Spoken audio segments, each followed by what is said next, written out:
Alors bonjour à tous et à toutes, aujourd'hui je vais parler des origines des troubles du pervers narcissique et comment ils nous entubent.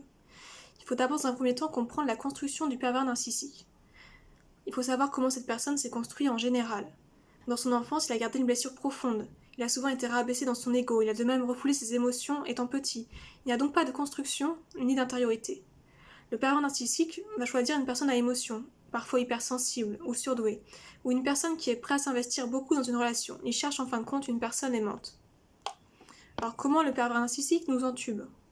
Il joue un rôle dès le début, il n'est pas naturel avec vous. Il va faire une phase de séduction, dès lors il se montre aimant, doux, rassurant.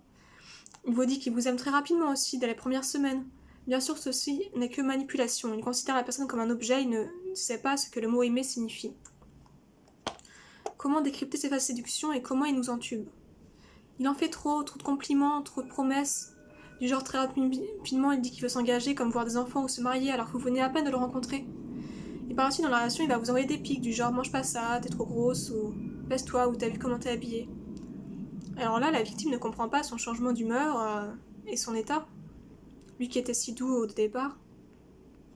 Il va donc faire une phase de lune de miel, c'est-à-dire que le pervers narcissique remet son masque de séducteur, car sa victime commence à avoir son vrai visage. Pour la faire retomber, son but est d'essayer d'endormir de nouveau la méfiance de la victime. Alors le trait de caractère, ou plutôt cette perversion de la personnalité est typique. Il ne ressent ni chaud ni froid voyant sa victime souffrir et se détruire, car il ne l'aime pas. Au contraire, il éprouve même une certaine jouissance à la voir dans la détresse. Et ses phrases sont parfois incohérentes quand il essaie de se justifier sur ses mensonges. Alors, un autre trait, c'est qu'il ne va jamais s'excuser. Comme il ne ressent aucune émotion, il ne demandera jamais de le pardonner. Ce sera toujours à la victime de faire une introspection d'elle-même et de se remettre en question. Alors le pervers narcissique est très jaloux. Il veut diviser pour mieux régner. Pour cela, le pervers narcissique coupe peu à peu tous les liens qui unissent la victime à ses proches, ses amis, sa propre famille.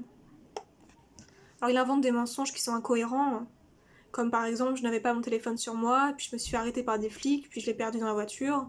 Enfin des choses aberrantes quoi. Alors il peut se montrer adorable avec l'entourage, mais ses techniques d'humiliation sont permanentes en privé. Du genre pèse-toi, t'as vu comment t'es habillée. Alors comment ça se passe quand la victime est sur le point de faire éclater la vérité?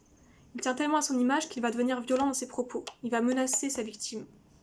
C'est quelqu'un d'intelligent mais de malsain, le pervers narcissique. Il faudra vraiment tout couper, même si c'est dur au départ, car on s'accroche à une image du début, quand il était doux dans sa phase de lune de miel, mais elle est erronée. Il ne vous aime pas, ce n'est pas de l'amour véritable. Il va sûrement vous harceler, vous menacer, il ne faudra pas rentrer dans son jeu, car on reste dans ce cas sous l'emprise du pervers narcissique. Il peut menacer en disant tu vas voir ta réputation, je vais la détruire, je vais parler à tous tes amis, je vais envoyer toutes tes photos, ou des choses hors la loi d'ailleurs. Il peut en effet parler aussi par derrière aux amis de la victime pour essayer de l'isoler davantage.